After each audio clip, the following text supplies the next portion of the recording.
Hello friends, আবার একটা নতুন রেসিপি নিয়ে আপনাদের সাথে হাজির হয়েছি। দেখে তো বুঝতেই পাচ্ছেন যে আপনাদের সাথে কি রেসিপি শেয়ার করব। আর এই রেসিপিটার জন্য আমি কাজু, দই, এমনকি ফ্রেশ ক্রিমও ইউজ করব না, তাও গ্রেভিটা খুব ভালো হবে। আপনারা চাইলে রুটি, পরোটা, লাচ্ছা পরোটা, নান, কুলচা, এমনকি জিরা রাইসের সাথেও কিন্তু খেতে পারেন। একদম পারফেক্ট একটা রেসিপি। তার জন্য আমি এখানে মটরশুঁটি নিয়ে নিয়েছি। এই শীতের টাইমে খুব সহজেই কিন্তু বাজারে মটরশুঁটি পেয়ে যাবেন। তাছাড়া 12 মাস 30 কালেই মটরশুঁটি পাওয়া যায়। আপনারা যদি ফ্রোজেন মটরশুঁটি ইউজ করেন তাহলে কিন্তু ভাপাবেন না। আমি একটু মটরশুঁটিকে ভালো করে ভাপিয়ে নিয়েছি গরম জলে দিয়ে। আমি এখানে 1 বাটি মটরশুঁটি নিয়েছি। মটরশুঁটিকে ভাপানোর পর গ্যাসে একটা কড়াই চাপিয়ে নিয়েছি। তার মধ্যে 3 চামচ সাদা তেল অ্যাড করে একটু লবণ অ্যাড করে তারপর পনিরগুলো বেশ ভালো লাল লাল করে আমাদেরকে ভেজে নিতে হবে। অনেকে মনে করে যে পনিরটাকে লাল লাল করে ভাজলে শক্ত হয়ে যায়, কিন্তু না। পনিরটাকে কিভাবে নরম রাখবেন সেটাও আপনাদেরকে বলবো। পনিরটাকে ভালো করে ভেজে নেওয়ার পর একটা পাত্রে তুলে রেখে নিলাম। এরপর হাত উষ্ণ গরম জল দিয়ে পনিরটাকে ভালো করে ভিজিয়ে রেখে নেব। তাহলে দেখবেন পনিরটা খুব নরম থাকবে। এরপর ওই তেলের মধ্যে আমি 7-8টা রসুন কোয়া আর তার মধ্যে একটা বড় সাইজের পেঁয়াজকে ভালো করে পাতলা পাতলা করে কেটে নিলাম। আর এরপর পেঁয়াজটাকে 2-3 মিনিট ভালো করে নাড়াচাড়া করে নেব, যতক্ষণ পর্যন্ত না পেঁয়াজটা একটু নরম আর একটু লাল লাল না হয়ে যায়।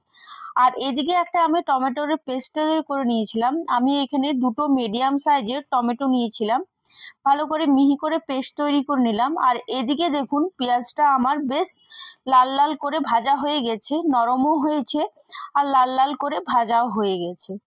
এরপর পেঁয়াজটাকে একটা মিক্সি বাটির মধ্যে আমি অ্যাড করে নেব। আপনারা চাইলে এটা কিন্তু সর্ষের তেলেও করতে পারেন, আমি কিন্তু এটা সাদা তেলে করছি। দেখুন এখানে পনিরটা কত নরম আর সফট আছে। ভাজার পরও এতটাই নরম থাকবে যদি আপনারা গরম জলটা দিয়ে রাখেন।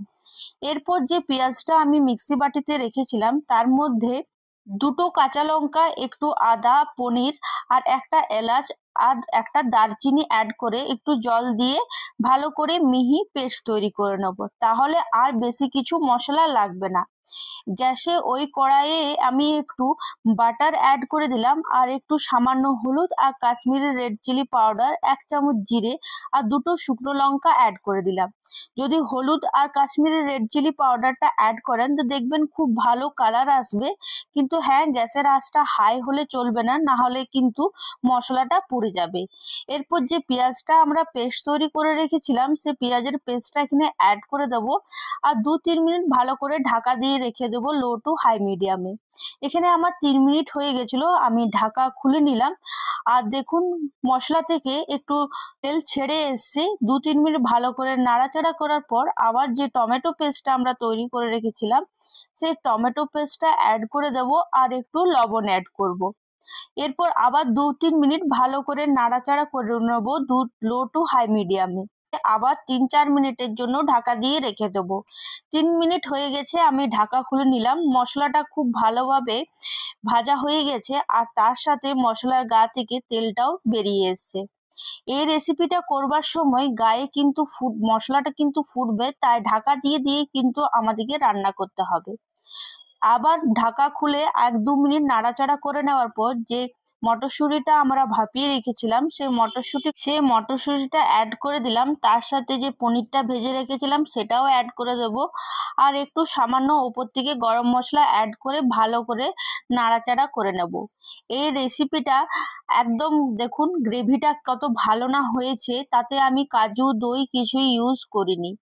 এরপর লো টু হাই মিডিয়ামে 2 মিনিটের জন্য ঢাকা দিয়ে রেখে দেবো। আর আরেকদিকে গ্যাসের আঁচ অন, তার মধ্যে একটা ফ্রাই প্যান চাপিয়ে একটু কাসুরি মেথি অ্যাড করে একটু 2-3 মিনিট ভালো করে ভেজে নেব। এভাবে যদি ভেজে পরে অ্যাড করেন তাহলে দেখবেন খুব ভালো একটা গন্ধও বেরোচ্ছে। এদিকে আমার 2 মিনিট হয়ে গেছিল, আমি ঢাকা খুলে নিলাম। ওপর থেকে ধনেপাতা কুচি আর তার সাথে কাসুরি মেথিটা অ্যাড করে আবার 2-3 মিনিট ভালো করে নাড়াচাড়া করে নেব। তাহলেই আমাদের এই মটরশুঁটি পনিরের রেসিপিটা তৈরি হয়ে যাবে। একবার এভাবে বাড়িতে বানিয়ে দেখুন। কাজু, দই, ক্রিম কিছুই লাগবে না, কিন্তু গ্রেভিটা খুব সুন্দর হবে। আশা করি আপনাদের সকলের কিন্তু খুব ভালো লেগেছে। আর বাড়িতে ট্রাই করে আমাকে কমেন্টে কিন্তু জানাতে ভুলবেন না। আর এভাবেই পাশে থাকুন। অসংখ্য ধন্যবাদ। আর আশা করি আপনারা সকলেই কিন্তু খুব ভালো আছেন।